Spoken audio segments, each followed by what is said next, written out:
ब्राह्मण वंश, लेकिन वो ब्राह्मण एक तरह के तो होते नहीं, 9 कुरियों के होते हैं। उनमें 2 कुरियां जो सबसे श्रेष्ठ मानी गई हैं, कौन कौन सी? सूर्यवंश और चंद्रवंश। तो उनसे तो बनता है प्रवृत्ति मार्ग का फर्स्ट क्लास धर्म, वैष्णव धर्म और शैव।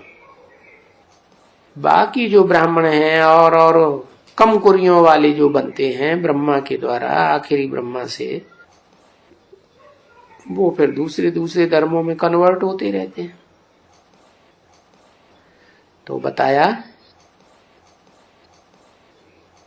ये 3 धर्मों की बाप आकर के स्थापना करते हैं। हाँ, ये जरूर है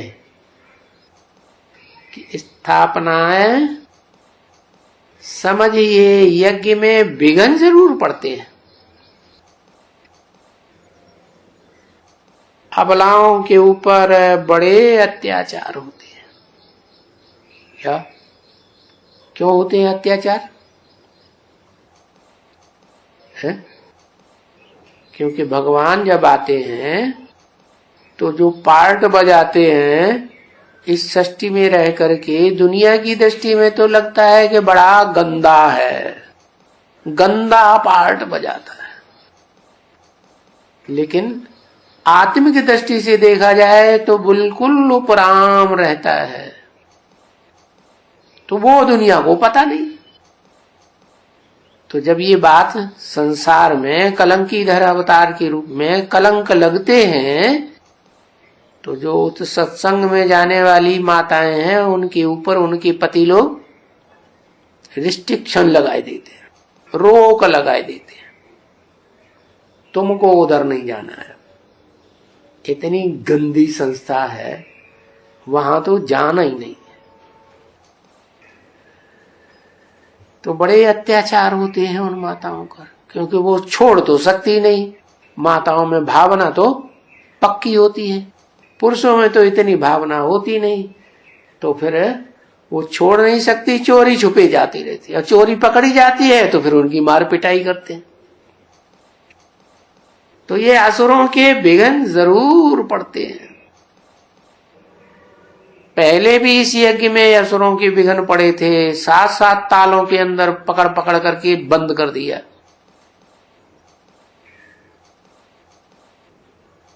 सो तो ये विघ्न जरूर पड़ेंगे। देखते हो कि जो आधा कल्प के हिरे हुए हैं, क्या कामेंद्रिय से विकार भोगने के चक्कर में वो हेर थोड़े ही चली जाएगी। विकार के ऊपर कितना माथा मारी करते हैं। सारी दुनिया में ये जो धंधे धोरी फैले हुए हैं, इनका मूल कारण क्या है? काम विकार। काम विकार की बात अगर खत्म हो जाए कामेंद्रिय से, तो ये सब धंधे करने की दरकारी। तो अब बाप कहते हैं अब ये सब खत्म होने वाला है, सब धंधों में है नुकसान सिवाय एक ईश्वरीय धंधे के। अब तो एक ईश्वरीय धंधा करेंगे तो स्वर्ग में तुम्हें सब कुछ मुहैया होगा। ये प्रकृति, ये माया बेटी, चाहे बीज रूप हो चाहे आधार मूर्त हो, ये सब और इनके फॉलोअर्स है, ये सब तुम्हारे दास दासी बन जाएंगे। तो देखते हो कि जो आधा कल्प के हिरे हुए हैं विकारों के ऊपर, कौन हिरे हुए हैं? माताएं या पिताएं? पुरुष है, पुरुष जो हिरे हुए हैं, क्योंकि माताएं तो सहन करती है, उनका शरीर ही ऐसा होता है, और पुरुष सहन नहीं करते।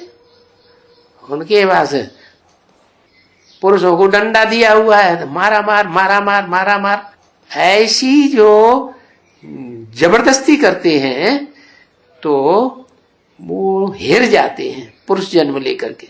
किस बात में? अत्याचार करने में, हिंसा करने में। तो उसको छोड़ना भी पड़ेगा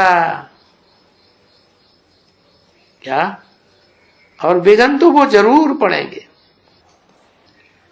क्योंकि स्वर्ग में जाकर देवता बनना ये कोई मासी का घर नहीं है जो वहां जाके बैठ जाओगे। और फिर कभी भी ऐसे याद की यात्रा तो कोई ने सिखाई नहीं होगी, कराई नहीं होगी। ढेर के ढेर धर्म पिताएं, ग्रेट ग्रेट ग्रैंडफादर्स आते हैं, ऐसा राज की बात कोई नहीं बताता। क्या कि भले कर्मेंद्रियों से कर्म भी करते रहो, कोई भी प्रबल से प्रबल कर्मेंद्रियां हो, कर्म भी करते रहो, तुम सोते रहो। खड़े हो जाओ। कर्मेंद्रियों से कर्म भी करते रहो और बुद्धि से उपराम हो जाओ। वो तो तभी होगा जब अपन को आत्मा समझेंगे। आत्मा नहीं समझेंगे तो ये पाप कर्म बनते ही रहेंगे। ओम शांति।